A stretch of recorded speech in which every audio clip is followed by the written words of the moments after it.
Jeff Friedman is the CEO of Livingston Philanthropies, and he joins us this morning here on Jersey Magazine at 105.5 WDHA. Good morning. Good to see you again.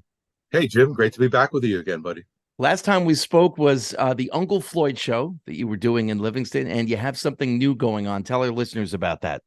Yeah. So the first show with Uncle Floyd was real successful. It's all a fundraiser for my nonprofit I founded about 13 years ago now, and or maybe 12 and a half. And anyway, Livingston Philanthropies Inc. And we're raising funds. Well, basically, we focus on the homeless and families living below the poverty line. And so all of the profits, which will most of it's going to be a net, go right to buying stuff for poor folks, Jim. And you've got a show coming up in Livingston on October 14th, which sounds Correct. very cool. Thanks, Jim. It's Dave Rimelis and his band. He's a noted internationally. We're doing country, bluegrass, and Cajun with Dave, and we plan to kind of rock the house there on the 14th at the PLC Performing Arts Center. Make that the PCL Performing Arts Center, Presbyterian Church of Livingston, and it's on West Northfield Road, as I said, 7 p.m. and should be a really cool show. I think back, you mentioned about a rocking show, and I think back to when Bruce Springsteen released the Seeger Sessions album, mostly an acoustic record. I mean, they wore some horns on there, a little bit untraditional for that kind of Americana / bluegrass music. But Jeff, that album rocked. Oh yeah. Well, look, we know. I mean, this is what you do for a living. Music, I don't. But look at the artists that have come from New Jersey and continue to come from New Jersey. Springsteen, sure, but there's a giant list of them, and Dave Rimelis is one of them, and he's got a huge following. I know we're going to get a lot of folks, and again, it's if you can't make it, maybe you want to purchase tickets for a friend, or maybe some folks that can't afford to come. That's another thing. If you can purchase tickets for them, they can come to the show. And can I give the website address where you can do so, Jim? Absolutely. Okay, sure. It's what is it? It's njhomeless.org. njhomeless.org. It's real easy. You click on it, or for those around Livingston, at our partner, by the way, once again, Livingston's West Essex Tribune, Jenny, Chuck, and our staff, they partner with us. They help us with all kinds of stuff producing the show.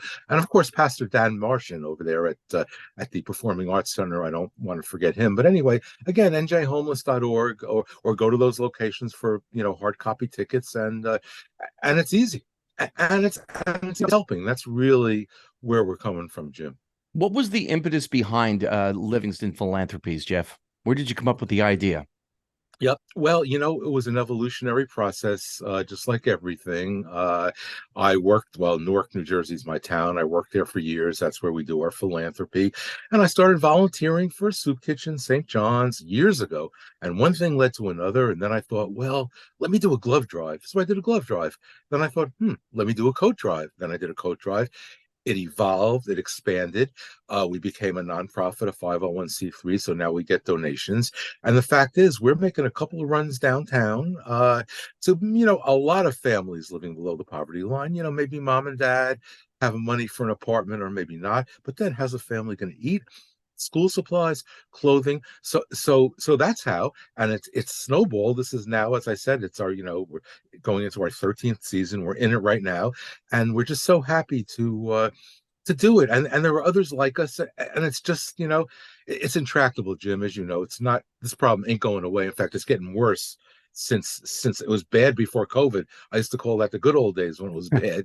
Now it's really bad. Look at inflation. How are you going to buy diapers and wipes and toiletries? And we do fresh produce. We do all kinds of stuff. And it's and you're so helpful having me on again to promote the show, because that's obviously your heart, and WDHA's heart is in the right place here.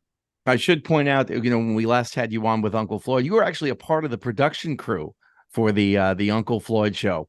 Yeah, started doing his show in 1977. Brought him over to NJN PBS in '83. I worked on I've worked on 1,000 or more episodes in one way or another. And I should mention, for those who don't know it, Floyd had a pretty bad stroke well, maybe about 4 or 5 weeks ago. I know Hmm. and I've seen him. I'm going back up there today, and it's going to be a long process. And I know everyone wants to wish him the best. He's a fighter, and he is getting better every day. But it wasn't a mild stroke. I'll put it that way. And we love Floyd. I mean, he's my buddy since '77, right?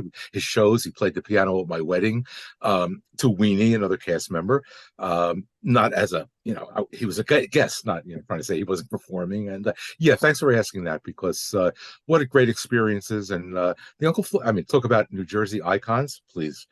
Who's more, well, okay, Springsteen, maybe a few others, but Floyd is pretty much a major New Jersey icon, I think. Absolutely up there. And again, for details on the show, you can go to the website, njhomeless.org. It's Saturday, October 14th in Livingston. Jeff Friedman, thank you so much for joining us this morning, and best of luck with the show. Thanks, Jim. You're a gem. See you one day, I hope.